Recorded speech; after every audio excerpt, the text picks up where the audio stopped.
Bismillahirrahmanirrahim.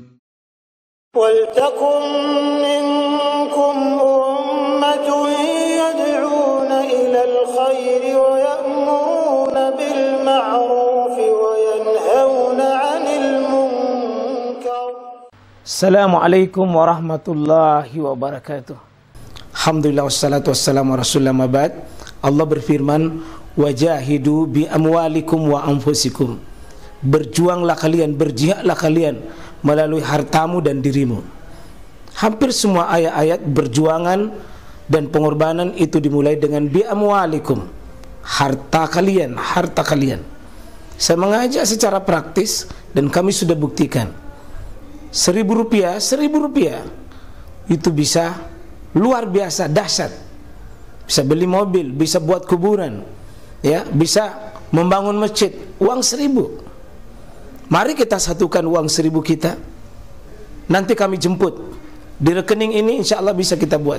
Di rekening ini insya Allah kita buat sebuah kekuatan umat dengan Rp1.000. Rp1.000 dahsyat.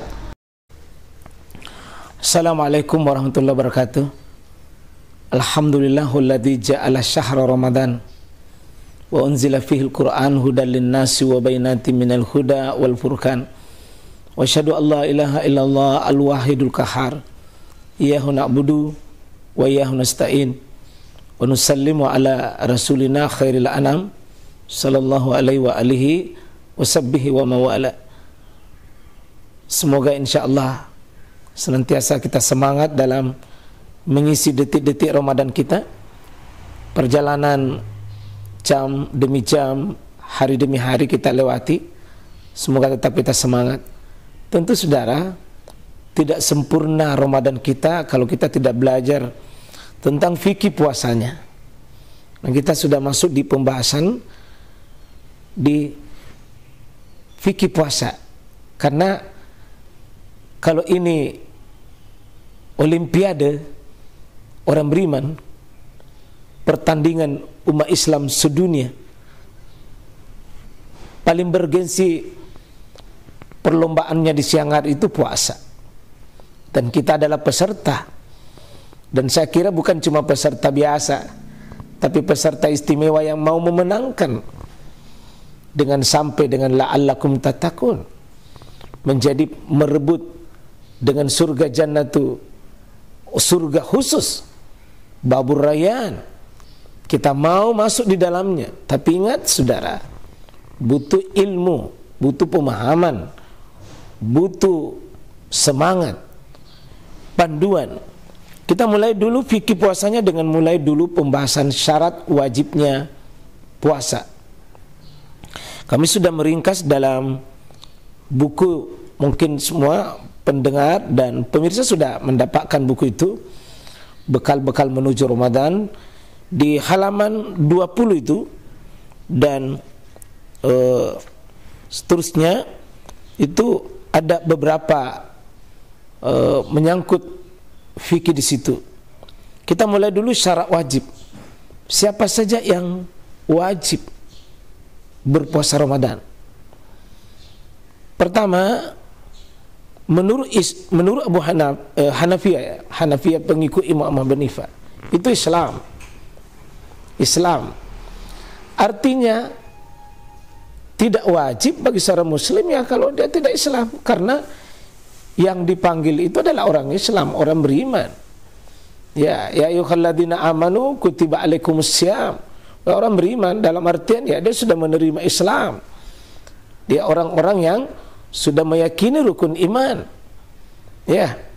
Orang kafir ya bagaimana dia tidak berpuasa karena tidak meyakini syahadat. Syahadat itu pintu gerbang dia dalam menerima Islam. Tidak ada MOU dengan Allah Subhanahu wa taala. Itu Islam. Kemudian balik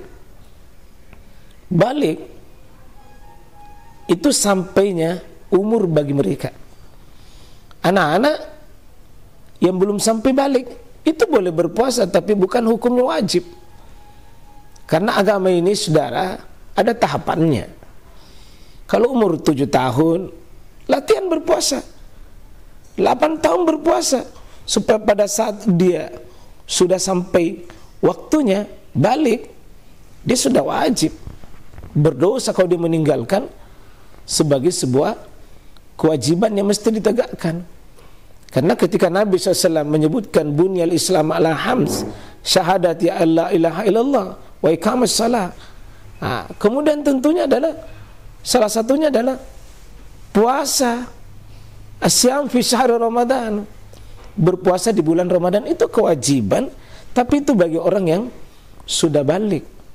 Karena agama ini, saudara sekalian, dirahmati oleh Allah Subhanahu wa taala, ya ada tahapan ketika masih anak-anak itu latihan seperti sholat.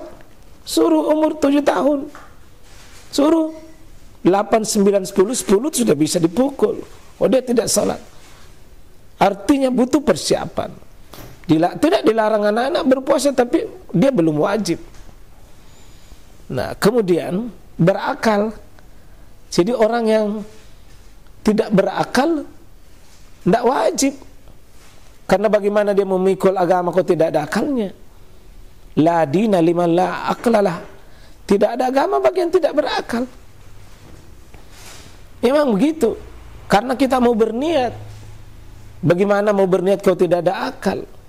Jadi kalau saudara sudah tidak mau puasa, tidak mau juga beragama, tidak mau juga sholat, ya gila saja. Gila saja. Kalau tidak mau puasa, ya gila saja. Tidak mungkin kan kita mau. Jadi saudara sekalian rahmatullah Allah SWT berakal. Karena itu akal itu sangat penting. Dia menjadi bahagian daripada maqasidus syariah. Syariat ini dijaga di hibzun din adalah menjaga akal. Rusaknya akal, rusaknya agama kita. Karena itu sebuah keharaman paling besar dalam seorang muslim ketika dia merusak akal tersebut. Ini seperti hammer. Kenapa itu haram? Karena dia bagian daripada merusak. Ya, innamal hamr wal maisir wal ansab wal azlam rijsun min amali syaitan. Kenapa rusak semua itu? Karena dia rijsun, bisa merusak kita punya akal. Nah, yang keempat itu sehat. Jadi orang sakit itu tidak wajib. Karena Allah mengatakan ayyaman ma'dudah, di hari-hari tertentu di bulan Ramadan itu wajib itu. Tapi faman kana minkum marida, siapa yang kalian di antara kalian itu ada Ramadan, wajib semua berpuasa, cuma karena sakit dikecualikan. Au ala safarin, atau dalam keadaan perjalanan itu dikecualikan. Jadi sakit itu tidak wajib. Bahkan bisa menjadi haram kalau dia sakit lalu dia paksakan dia puasa lalu merenggut nyawanya, tidak boleh. Islam itu menyuruh kita beribadah tapi tetap punya perhitungan, jangan paksakan diri. Fattaqullaha mastata'tu. Itu sehat ya. Jadi kalau sakit jangan paksa. Kalau orang sakit itu ada hukum yang kena dia. Ya ini faidatun min ayyamin ukhar, ganti pada hari yang lain. Kemudian bukan musafir. Sama ini posisinya. Mungkin nanti sakit ada 3 ya. Ada sakit yang sifatnya tetap berpuasa, ya wajib berpuasa karena sakitnya adalah tidak menghambat penyakitnya itu sembuh kalau dia berpuasa, tidak membawa mudarat bagi dirinya. Kalau sakit kepala, pening-pening, sakit gigi, ya kan tetap sakit, cuma sakitnya itu tidak membawa mudarat kalau berpuasa. Yang begini tetap wajib. Sama nanti musafir kalau hanya duduk misalnya dekat ke Surabaya naik pesawat, terus sampai di Surabaya juga di hotel, tidak ada juga aktivitas apa yang berat, mungkin berpuasa itu jauh lebih baik. Karena mencari waktu dan mengganti di hari sesudah Ramadan, di saat orang tidak berpuasa, mungkin itu lebih sulit. Jadi tidak semua juga musafir. Ada musafir tingkat mungkin melelahkan, membebani dirinya, bisa membuat mudarat bagi dirinya kalau dia tak berpuasa. Contoh, kalau kita misalnya pergi umrah, berangkat pagi di sini, jam 7, jam 8. Mungkin sampai di Mekah, sudah jam 11 di sini, sudah jam 11 waktu di sini, ya baru di sana buka.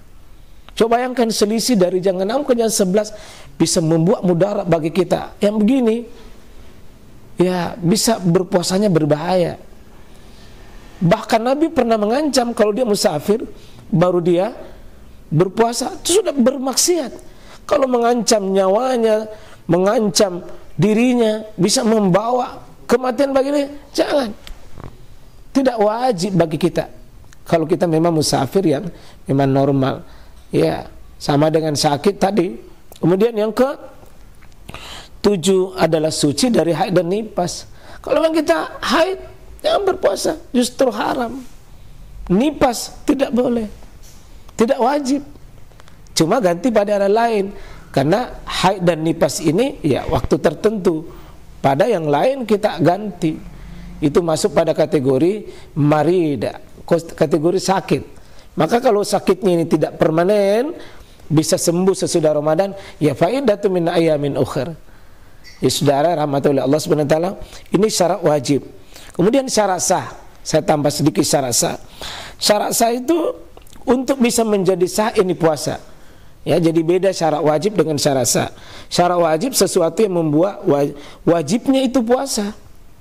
Tapi syarat sah yang membuat terstempel dan sahih sah itu puasa. Satu, menurut jumhur ulama harus berniat. Kalau kita tidak berniat, meskipun tidak makan, tidak minum, ya tidak sah.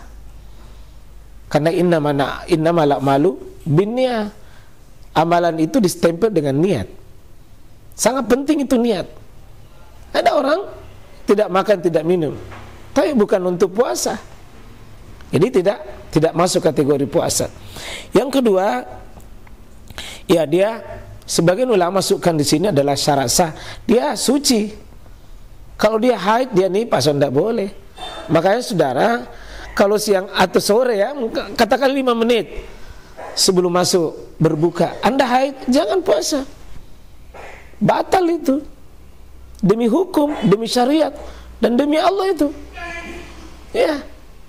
Karena posisi kita pada saat itu dapat hadiah.